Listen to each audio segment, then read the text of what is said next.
ziua, dragii mei, și bine ați venit în bucătăria mea, Elena Cuisine. Astăzi vă prezentăm o nouă rețetă de eclere. Ingredientele pentru această rețetă sunt 150 de grame de făină albă, 100 de grame de unt nesărat, 125 de ml de lapte, 125 de ml de apă, 4 ouă, 3 grame sare și 3 grame de zahăr. Aici am o cratiță unde vom pune untul, laptele,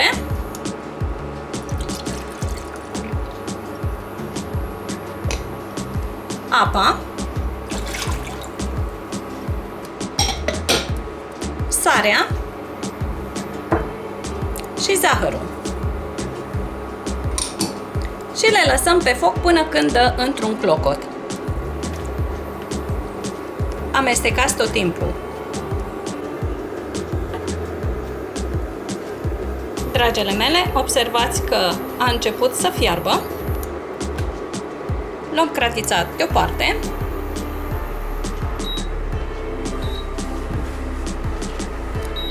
Și turnăm toată făina deodată. Amestecați.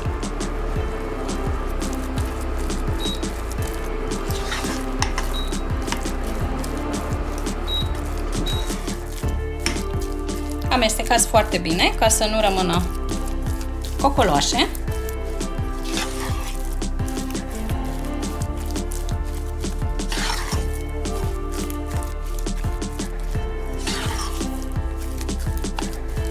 Și punem cratița din nou pe foc pentru încă un minut. Trebuie să amestecați tot timpul pentru a nu se lipi de baza cratiței. Dacă baza cratiței rămâne curată, atunci știți că aluatul este gata. Uitați cât de frumos se formează. Dacă ești pentru prima dată pe canalul meu de YouTube și dacă îți place ceea ce vezi, nu uita să te abonezi, nu uita să activezi clopoțelul pentru a primi toate notificările de la mine. Sper să te văd data viitoare pe canalul meu. Mulțumesc! Deci nu rămâne absolut nimica la baza cratiței.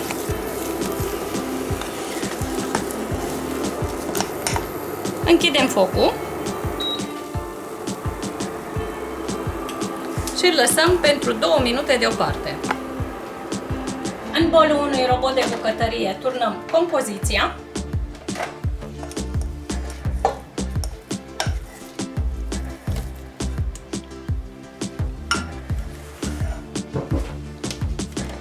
Puteți să folosiți și mixer sau, dacă nu, puteți să folosiți și o lingură, dar eu prefer robotul de bucătărie, mi-este mai ușor cu el. Ceea ce vă recomand, să nu puneți ouăle peste aluatul fierbinte, pentru că atunci le veți găti și nu o să vă mai iese eclerele frumoase. Pentru a mai răci puțin aluatul, am să folosesc robotul 1 minut.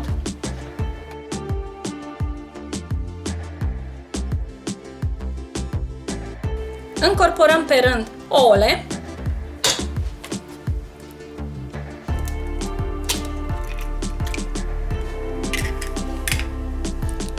Pornesc robotul, nu încorporez celelalte ouă până când acesta nu va fi încorporat foarte bine în aluat.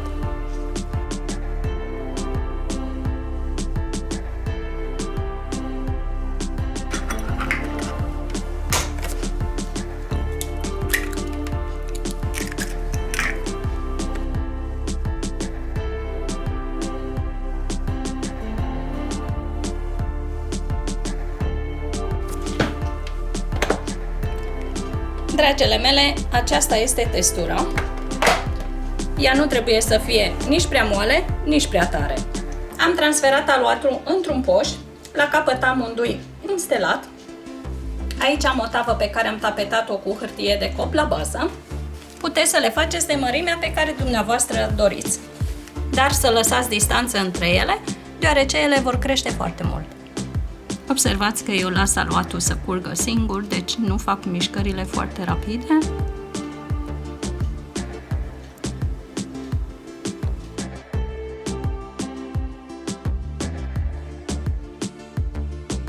Aici am puțină apă în care voi muia degetul.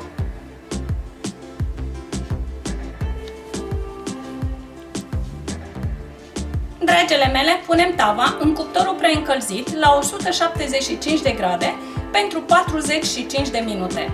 Vă rog frumos în această perioadă să nu deschideți absolut deloc ușa cuptorului. Dragele mele, eclerele noastre sunt coapte. Uitați cât de bine arată. Am să le așez pe un grătar. Întotdeauna să le puneți pe un grătar.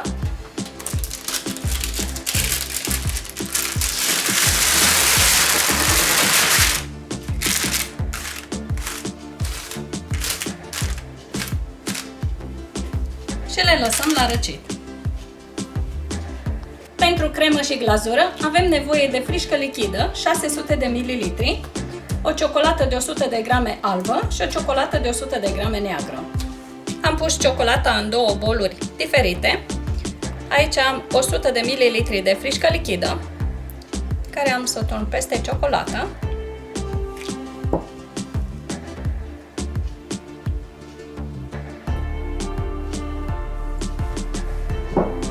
Punem ciocolata la microunde pentru 30-35 de secunde. Amestecăm în ciocolată și în frișcă. În cazul în care dumneavoastră nu doriți să folosiți cuptorul cu microunde, puteți să încălziți frișca de aragaz și să turnați peste ciocolată. Aceasta o lăsăm deoparte. Amestecăm și în ciocolata albă. Putem lăsa ciocolata deoparte. Turnăm frișca.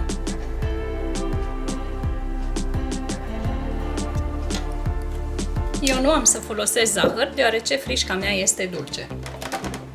Este o frișcă îndulcită. Mixăm.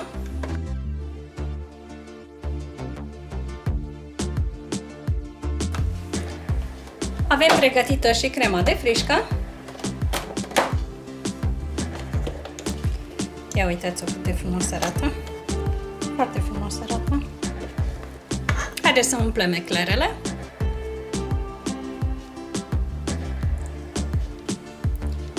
Eu am pus crema într-un poș. Este mai ușor de urnat. Cu un cuțit tăiem eclerele.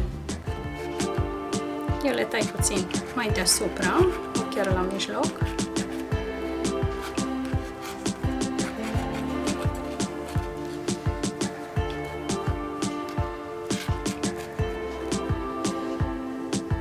Sunt goale înăuntru.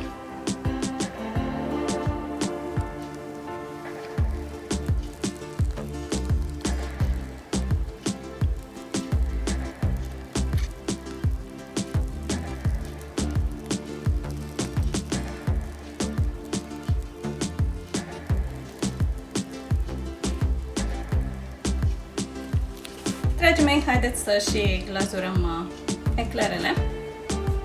Eu nu vreau să am peste tot ciocolată și de aceea am să pun doar puțin.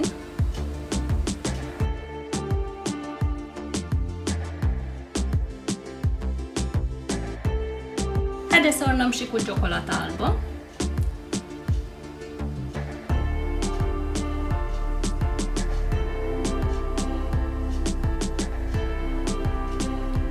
Dragii mei, punem eclerele în frigider pentru 10 minute.